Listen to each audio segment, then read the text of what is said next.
In the clubs near GRA, he was the man who never sat alone. He changed women the way some people changed clothes, without thought, without guilt. At work, he was respected for being sharp and reliable. Outside the office, he was known for being restless. Friends would warn him that a man his age should calm down, that children needed a father they could look up to, but Oga Mike would laugh and brush it aside. Life is short, he always said. A man should enjoy himself while he can. Years passed like that. The children stayed in boarding school, growing up fast while their father remained stuck in his old ways. Sometimes, Alan would call him from school to ask when he could come home for a holiday, and Oga Mike would promise to visit soon. But the visit rarely happened. There was always another trip, another party, another woman. Then one quiet evening, after coming home from a long trip to Lagos, Oga Mike sat alone in his living room with a drink in his hand. The house was dark except for the dim lights from the television. He looked around and felt an emptiness he couldn't ignore anymore.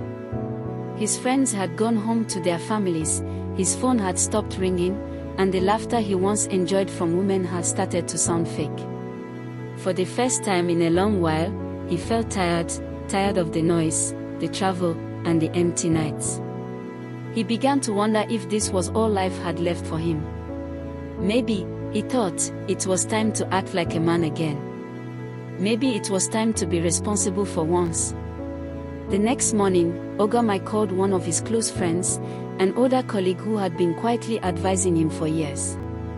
They talked for a long time. That conversation planted a thought in his mind, one that refused to go away. By the following month, Oga Mike had made up his mind. He told himself it was time to start afresh, to rebuild his home, and to settle down properly. The women came and went, but he wanted stability now. He wanted to feel like a husband and a father again. So, after many nights of thinking, Oga Mike finally decided he would remarry. He didn't know how or when, but he was sure that was what he wanted to do. What he didn't know was that this decision, the one that looked so right and responsible, would open a chapter of his life that he could never have imagined. Oga Mike could not explain what hit him the night he first saw Ogochi. He had gone out like he always did, a place to drink, to laugh, to forget the small gnawing emptiness in the big house.